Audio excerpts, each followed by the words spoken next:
It's a rainy and chilly Memorial Day weekend. Can't go outside, can't go to the lakes. Memorial Day. So, let's drop down some hardwood floors. So the first thing you want to do is tear out what you got on the floor here.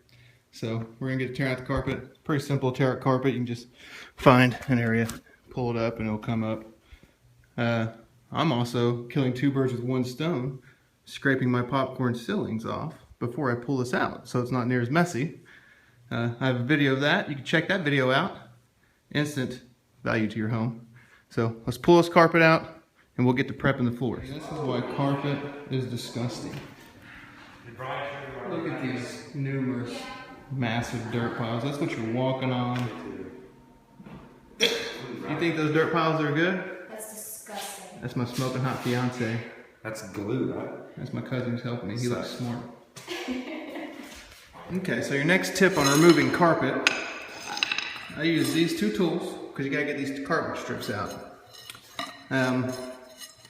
You will see on these strips that there are spots where it's nailed into your concrete, most likely. So you take this dude at an angle and hammer it underneath there, and you can pry it up.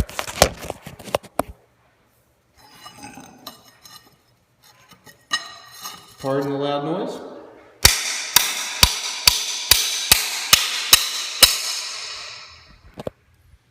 And then and that's up. So then you're going to go all the way around and do that to get these carpet strips up. That's if you're removing carpet, in case you didn't know. Carpet strips up.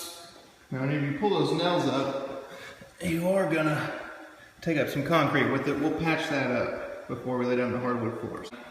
Make sure you get all your nails up too with that. Next step with prepping these floors. Prep work, worst part, sucks the most. I use a mixture of tools.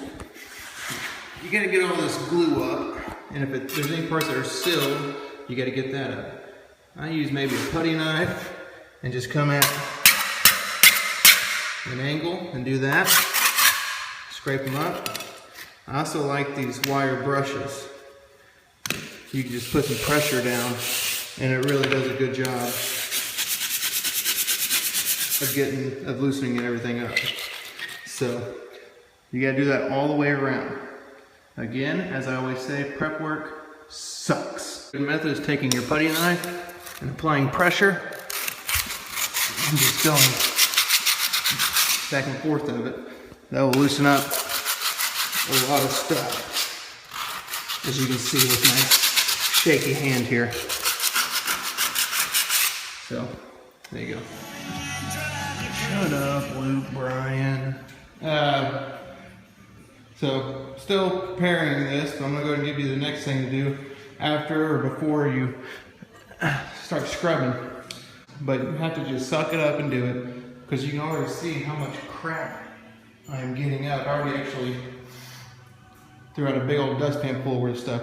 When you start scraping the stuff up, you're going to understand why you have to do it. If you don't prep these and give this glue something to adhere to, then you're just going to end up replacing them way sooner than you need to. They need to stick. The other thing you want to do, like I said, before or after you do this, is you want to get up your base plates. Or baseboards. People have various ways to do this. I use this tool usually, and just kind of gently hammer it in there and pry it off. So this has a little gap in it. You can also use a little screwdriver or something. Make sure you don't mess up your wall up here, but you just kind of gently hammer it in there, and then just take these baseboards right on off. Just walk them down the line there. So you want your baseboards off also, but make sure you get these floors prepped. Just put on some good music and get after it. Help make it somewhat enjoyable. I don't really call Luke Bryan good music though. I don't recommend him, but go ahead. And remember, whenever you're removing these base plates, be smart. I label the back of them. So I label behind here.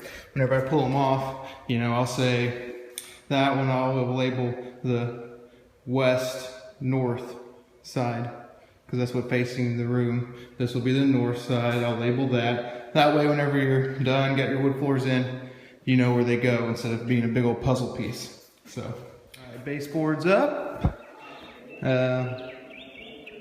Scraping off all the dirty stuff. You're done with that? Now I take a rag, soap and water, and I wipe the whole area down. All the way around.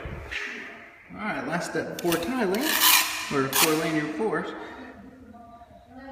You got your floors all clean now after you wash off soap and water. You can mop it if you want to. But once you get that, you have one more step. I use this floor patch. I think I got it from Lowe's. It's kind of like joint compound. You just take a putty knife and fill in your holes where those tack strips were. So fill in all those, and we'll get going with your. Okay, so the floor is now all prepped, ready to go.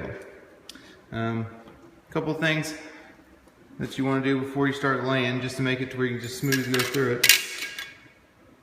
Door jabs. You need to cut these off, or cut these up a little bit so you can fit your wood through there so it looks nice and smooth. You do that by taking a piece of your wood, laying it down, and taking whatever kind of saw, and just sawing, literally, right through it. So you're going to just saw on top of it like that, all the way through this door jab. Okay, door jabs are cut. One last step, I vacuum the whole area to make sure it's nice and clean, and then we'll be ready to throw down. So, and it is day 2. I got my American garb on, Memorial weekend. I will now change into stuff that you don't care about because it's gonna get messy.